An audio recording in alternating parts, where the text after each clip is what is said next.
Okay, so good evening to all. So this is our lecture number 6, I think, for soil mechanics and foundation engineering. तो next lecture हमारा शुरू करते हैं हम लोग. Screen आपके सामने शेयर हो रही होगी. सो नेक्स्ट लेक्चर हम कंटिन्यू करते हैं जहाँ पे लास्ट में हमने छोड़ा था with the same PDF first.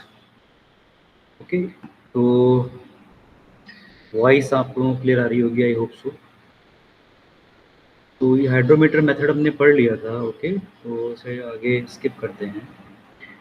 After that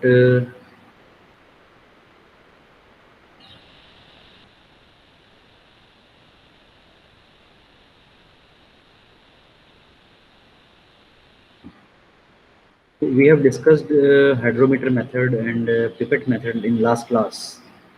ठीक है, तो सेडिमेंटेशन एनालिसिस हम जब हम करते हैं तो 0.075 माइक्रोन पॉइंट 0.075 से जो छोटे पार्टिकल होते हैं उनके लिए हम सेडिमेंटेशन एनालिसिस करते हैं. और जो 0.075 से बड़े पार्टिकल जो होते हैं उनके लिए हम सीव एनालिसिस करते हैं. ठीक है, ये सब हमने लास्ट क्लास में देख लिया था. फिर ये सब सेडिमेंटेशन एनालिसिस करने के बाद हमने एक पार्टिकल साइज डिस्ट्रीब्यूशन कर्व भी देखा था. पार्टिकल साइज डिस्ट्रीब्यूशन कर्व में आपने देखा था कि जो है कई तरह से हमने 4 कर्व आपको शो किए थे जो clay, silt, sand and gravel range में आ रहे थे. ठीक है, कुछ कर्व जो है क्ले ही रेंज में आ रहे थे या ग्रेवल की ही रेंज में आ रहे थे, तो उसे पुअरली सॉइल कहा था, पुअरली ग्रेडेड सॉइल. क्योंकि एक सॉइल सैंपल में हम चाहते हैं कि अलग अलग साइज़ के पार्टिकल हों, एक ही साइज़ के पार्टिकल ना हों. क्योंकि एक ही साइज़ के पार्टिकल अगर होंगे तो उसमें इंटरलॉकिंग या बॉन्डिंग उतनी अच्छे से नहीं बनेगी, जिससे स्ट्रेंथ उतनी अच्छी नहीं आएगी. तो हमारी बेसिकली जो रिक्वायरमेंट होती है वो ये होती है कि हर तरह के पार्टिकल उसमें लगभग लगभग मौजूद हों अपने सॉइल सैंपल में. ठीक है, उसी सॉइल को हम क्या कहते हैं, वेल ग्रेडेड सॉइल कहते हैं. और अगर सेम साइज़ के पार्टिकल रहते हैं तो फिर उसको क्या कहते हैं, पुअरली ग्रेडेड सॉइल कहते हैं. ठीक है, तो वेट फॉर दिस, थोड़ा सा हैंग कर रहा है ये.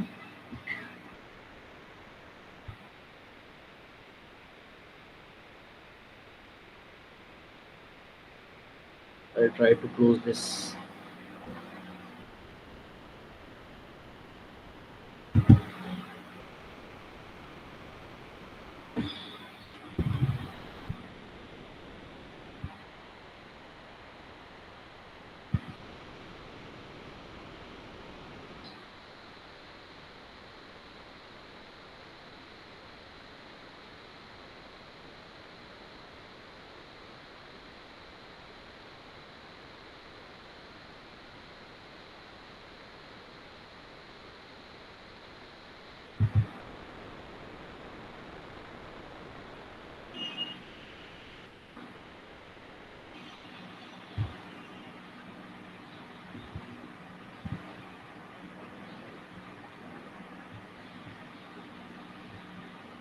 तो यहाँ पर हमने ये छोड़ा था coefficient of curvature and coefficient of,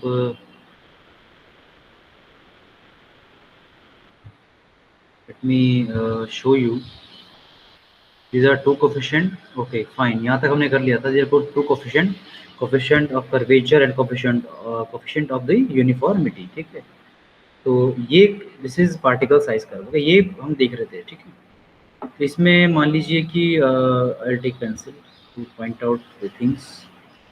ठीक है, ये एक आपकी जो है कर्व शो हो रहा है. ठीक है, एक कर्व इंस्टेड ऑफ दिस, एक कर्व आपका ये है.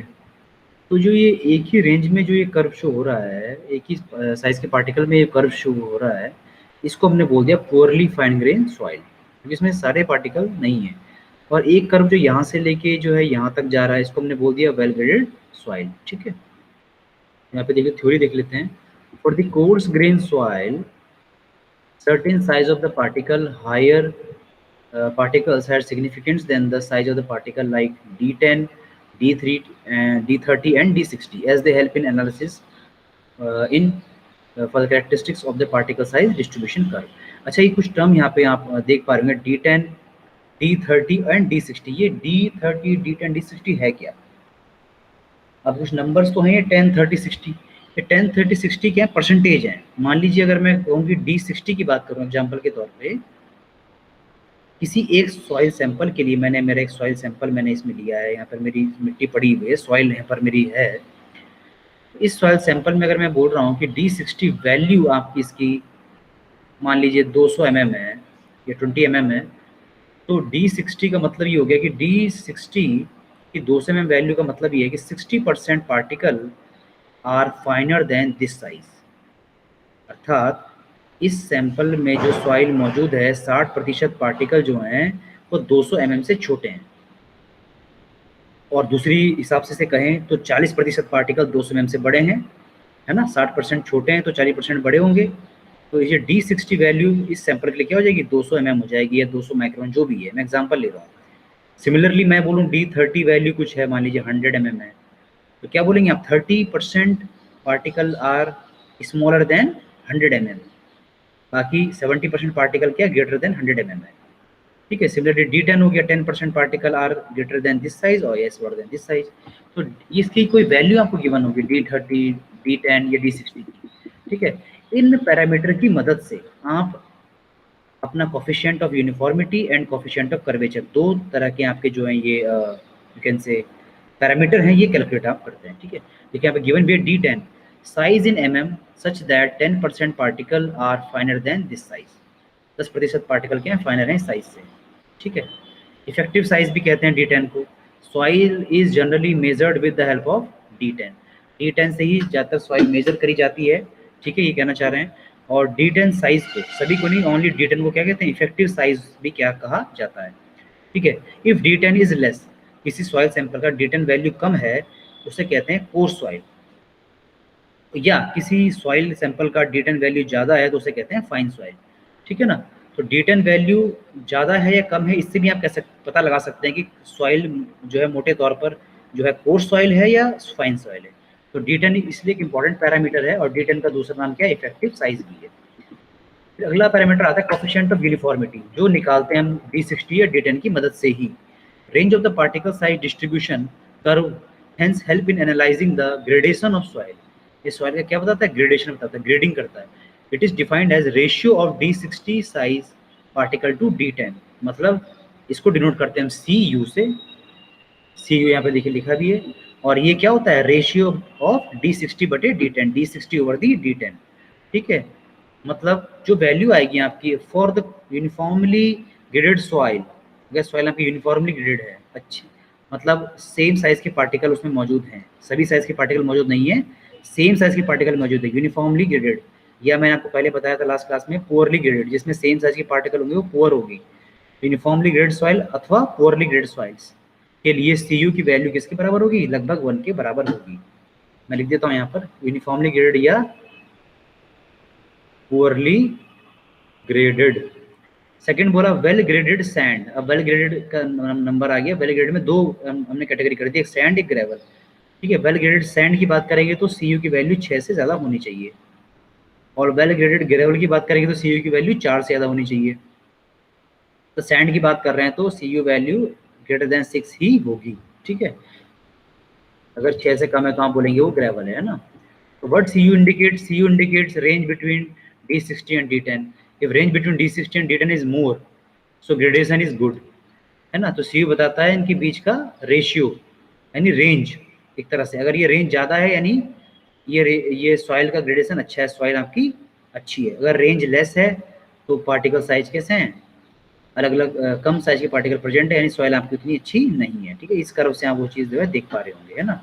एक A सॉइल एक B सॉइल है ना, D10 एक A सॉइल है, इसको D10 से यहाँ से मिलाया 10, है ना, D60 को यहाँ से मिलाया इस तरह से, है ना। ये देखिए नेक्स्ट पैरामीटर आता है आपका coefficient of curvature. Coefficient of curvature क्या है, it represent the shape of particle size distributed. मैंने बताया था, देखो शेप, साइज कौन बताता है, ध्यान रखिएगा, इससे पहले जो पढ़ा हमने कोफिशिएंट ऑफ यूनिफॉर्मिटी, क्या बताता है, साइज, क्या बताता है, साइज। दूसरा पैरामीटर क्या है, कोफिशिएंट ऑफ कर्वेचर, कर्वेचर इसे डिनोट करते हैं CC। Second one is coefficient of curvature, इसे डिनोट करते हैं CC। ये क्या बताता है, पार्टिकल का shape, it is defined as a ratio of the square of D30 to the product of D60 and D10, मतलब CC बराबर क्या है D30 का होल स्क्वायर मतलब स्क्वायर बटे D60 गुणा D10 है ना। तो CC कैसे निकालेंगे आप, आपको D30 की मिला हुआ होगा क्वेश्चन में, उसका आप स्क्वायर करेंगे उस वैल्यू का डिवाइडेड बाय D60 गुणा D10, इससे आप निकाल लेंगे आपका CC वैल्यू। तो for well graded soil CC value 1 से 3 के बीच में होनी चाहिए। ये कह रहे हैं वेल ग्रेडेड सॉइल के लिए CC वैल्यू 1 से 3 के बीच में होनी चाहिए। अब सॉइल मतलब ग्रेवल की बात भी कर रहे हैं और सैंड की बात भी कर रहे हैं, है ना। तो चाहे वो ग्रेवल हो चाहे वो सैंड हो, दोनों के लिए 1 से 3 के बीच में ही होनी चाहिए। अगर नहीं होगी मतलब CC की वैल्यू मान लीजिए 3 से ज़्यादा है, 4 है, 5 है, तो फिर वो सॉइल वेल ग्रेडेड नहीं है, पुअरली ग्रेडेड है। ठीक है। और गैप ग्रेडेड सॉइल या तो CC जो है 3 से ज़्यादा होगी या CC 1 से कम होगी। ये 3 से ज़्यादा है या 1 से कम है, इस रेंज में अगर नहीं है तो सॉइल क्या होगी, गैप ग्रेडेड होगी, मतलब इसमें जो है एक साइज के पार्टिकल मिस होंगे ही नहीं। बार बार ये टर्म आ रही है पोरली ग्रेडेड सॉइल। तो पोरली ग्रेडेड सॉइल क्या, poorly graded soil is formed if soil is transported either by wind और वाटर वेयरएज, ठीक है ना। तो अगर एक ही टाइप की सॉइल आपको मिल रही है, यानी उसमें जो है एक्स्ट्रा वेदरिंग नहीं हुई है, वो पानी के द्वारा हवा के द्वारा लाई हुई है, तो हवा के द्वारा जब कोई सॉइल कहीं से कहीं ट्रांसफर होगी तो एक ही साइज़ के पार्टिकल ले जाएगी, ज़्यादातर चांस यही है। तो जब वो इकट्ठी हो जाएगी तो ज़्यादातर उसमें एक ही साइज़ के पार्टिकल होंगे, तो वो सेम साइज़ के पार्टिकल वाली सॉइल को हम क्या कहते हैं, पोरली ग्रेडेड सॉइल, ठीक है। तो ये वाली तो PDF यहाँ पे खत्म हो गई है। नेक्स्ट कुछ हम अभी देखते हैं आपके फंक्शनल रिलेशनशिप, इंपॉर्टेंट फॉर्मूलेज जिसमें आपके न्यूमेरिकल बन सकते हैं। तो I will tell you this weight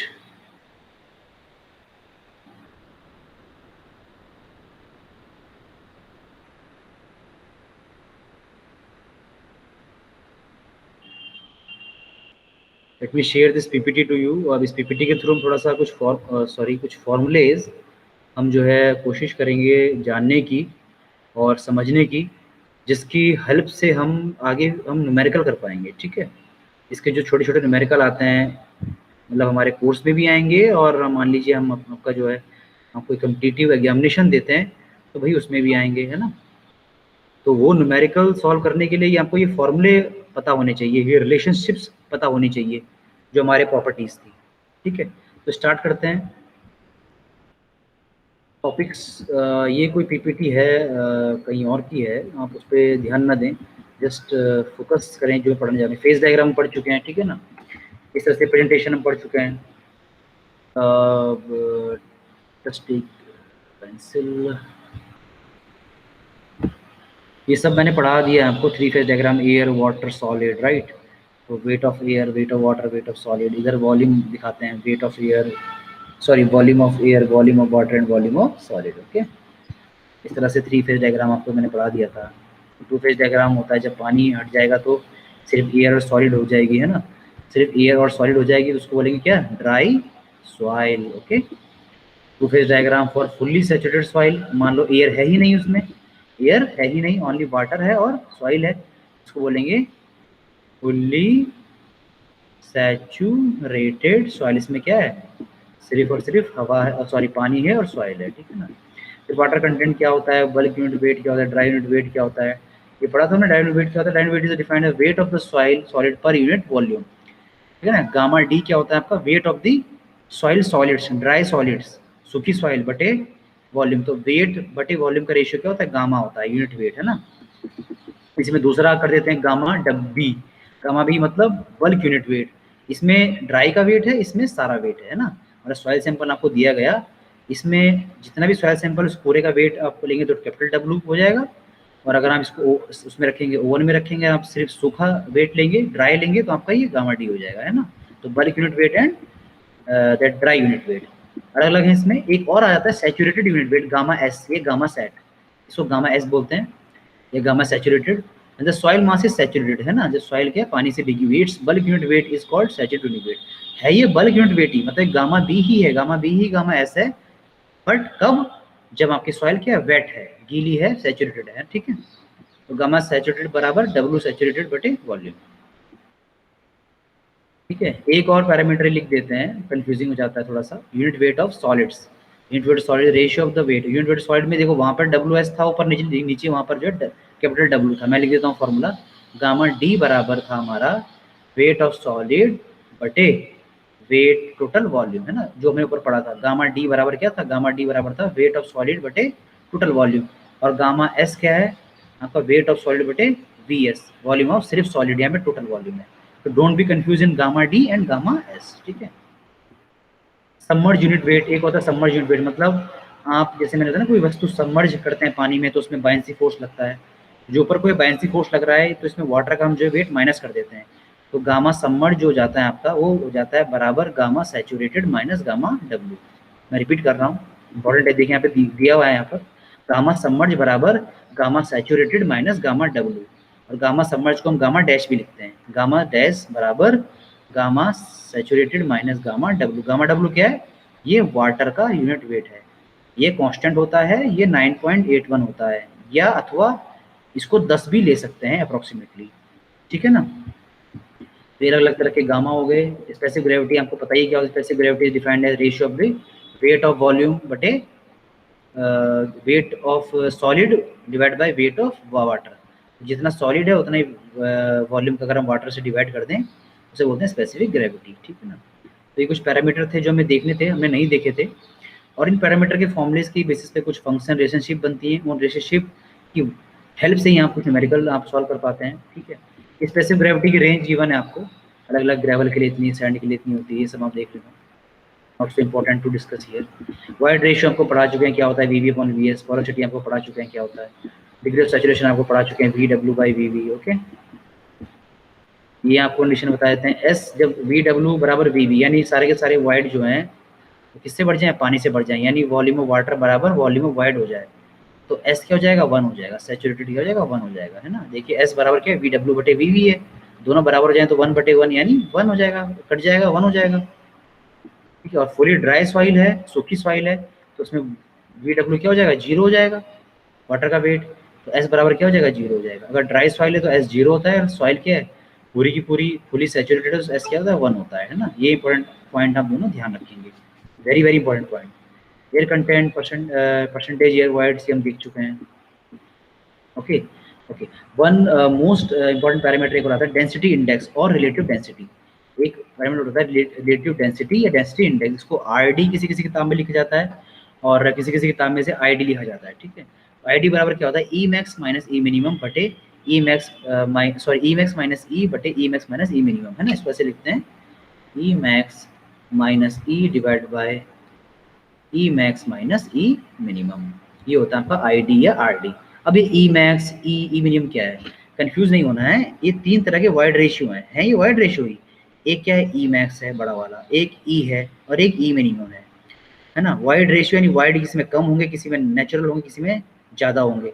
अगर आपने सॉइल बहुत ठोक पीट दी, कॉम्पैक्शन कर दिया, दबा दी सॉइल, तो उसमें वाइड कम हो जाएंगे, तो वो ई मिनिमम हो जाएगा। सॉइल लूज है, सॉइल में वाइड्स बहुत ज़्यादा है, तो ई मैक्स हो जाएगा।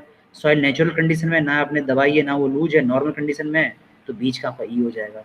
तो तीनों क्वेश्चन आपको गिवन होंगे, आपको आईडी यहाँ से निकालना होगा, ठीक है। रिलेटिव डेंसिटी आपको गिवन है, देखिए ई मैक्स बराबर void ratio in the loosest state, e minimum बराबर void ratio in the densest state, dense state में, और ई बराबर नेचुरल वाइड रेशियो, ठीक है ना। Important, very very important point है, इस पर कई बार कम्पिटिटिव क्वेश्चन भी आ चुका है कि जो आईडी है या जो ये आरडी है, रिलेटिव डेंसिटी है, it is use for the cohesion less soil only. Cohesion less soil मतलब सैंड या ग्रेवल, ये जो यूज होता है आपका कोहिजन लेस सॉइल के लिए, ये पैरामीटर यूज होता है सैंड या ग्रेवल के लिए। ये पैरामीटर कोहिजिव सॉइल के लिए यूज नहीं होता है। कोहिजिव सॉइल मतलब क्ले और सिल्ट, क्ले और सिल्ट के लिए यूज नहीं होता है, ठीक है। ये तरीका है loosest state and densest state. Loose मतलब इस तरह से इसमें ज़्यादा वाइट्स होंगे, और डेंसेस्ट इसमें इसको रीअरेंज कर देंगे तो ये अच्छे से पैक कर दिया अपने सॉइल, तो इसमें डेंस हो गया, है ना, वाइट कम होंगे, ठीक है। चलिए ये सब पढ़ चुके हैं, सैचुरेटेड डेंसिटी, सैचुरेटेड वेट। अब आते हैं फंक्शनल रिलेशनशिप पे, जो बहुत ही इंपॉर्टेंट है ना। तो पहला तो यही है, आपने पढ़ा था पोरोसिटी क्या होता है, पोरोसिटी होता है आपका वॉल्यूम ऑफ वाइड्स बटे टोटल वॉल्यूम, और ये मैंने बता चुका हूँ आपको, porosity is equal to e upon 1 plus e, ठीक है। वाई हाउ, बिकॉज देखिए एन बराबर मैंने क्या बोला था, वी वी बटे वी, और ई बराबर क्या बोला था, वी वी बटे वी एस। तो वी टोटल वी को मैं क्या लिख सकता हूँ, V V plus V S लिख सकता हूँ। तो इस वी को मैं लिखने जा रहा हूँ V V plus V S. ठीक है,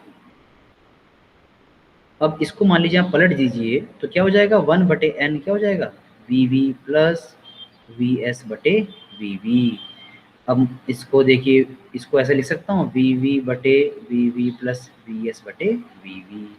वी वी से वी वी कैंसिल, 1 आ गया, 1 प्लस वी एस बटे वी वी, और वी एस बटे वी वी ई बराबर क्या होता है, वी वी और वी एस। तो वी एस और वी वी क्या हो जाएगा, 1/e। तो क्या 1/n बराबर लिख सकते हैं 1 + 1/e। और जब हम इसको रीअरेंज करेंगे ना तो आपको क्या मिल जाएगा, ये फॉर्मूला मिल जाएगा। ठीक है, तो वाइड रेशियो और पोरोसिटी के बीच में रिलेशन आपको पता है, n बराबर e बटे 1 + e, ये आपको याद रखना है, बहुत इंपॉर्टेंट है। का आप क्रॉस मल्टीप्लाई कर देंगे, उल्टा कर देंगे, तो e बराबर क्या हो जाएगा, n/1 - n। मतलब आपको पोरोसिटी गिवन है और आपको वाइड रेशियो निकालना है, तो आपका फॉर्मूला हो जाएगा n बराबर 1 - n।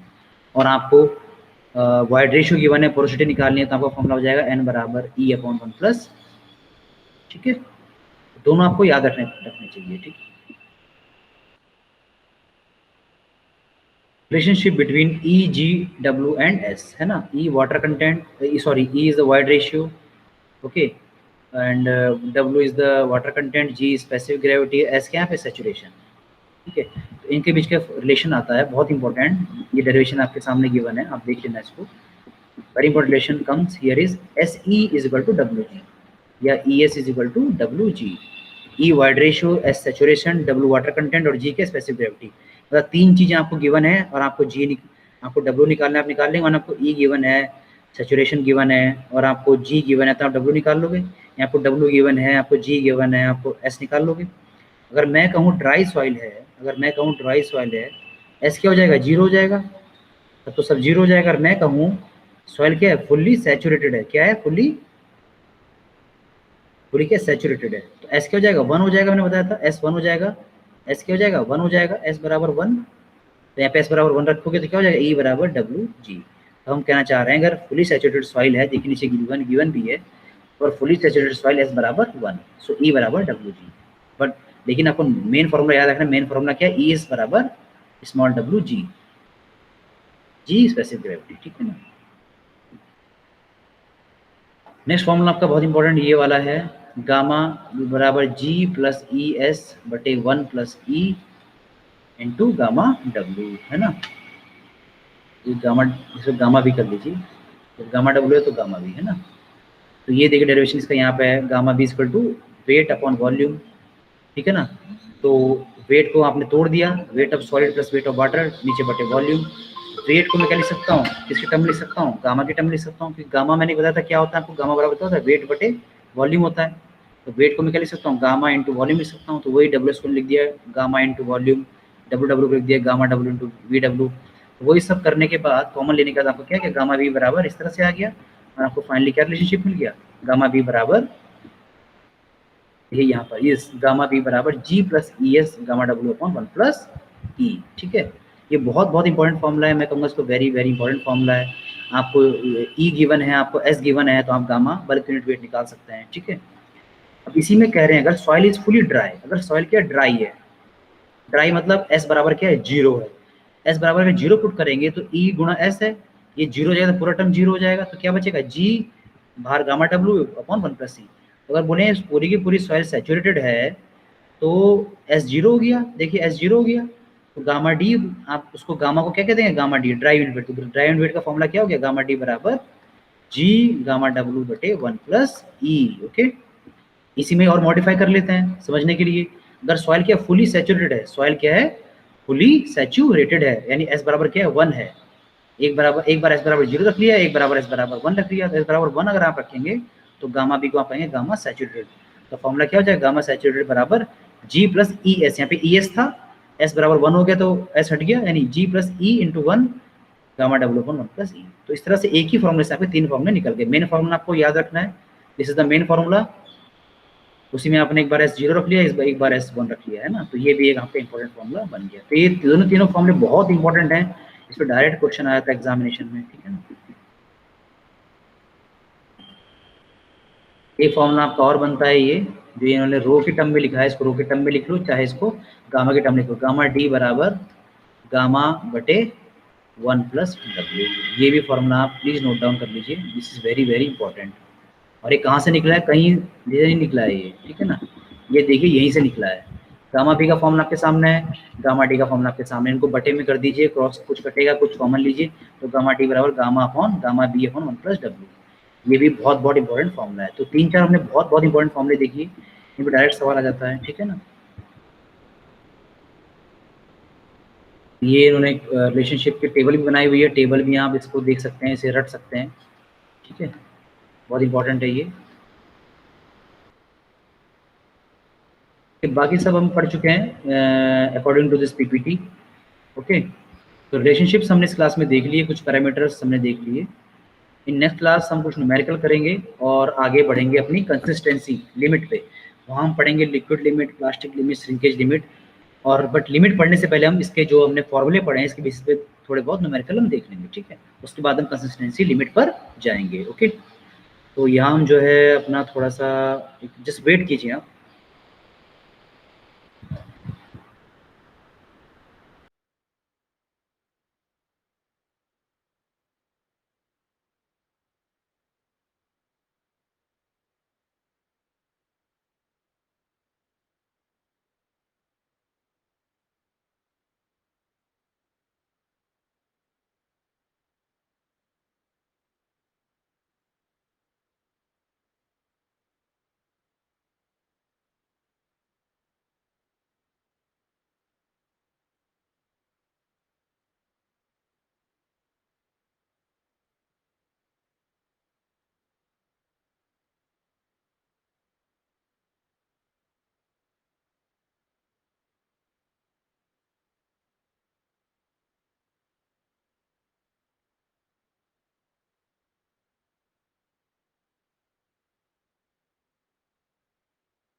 ओके फाइन, सो यहीं पे क्लोज करते हैं इस क्लास को, ठीक है। और नेक्स्ट क्लास में थोड़ा बहुत न्यूमेरिकल देख के हम आगे कोर्स को कंटिन्यू करेंगे। Okay, thank you.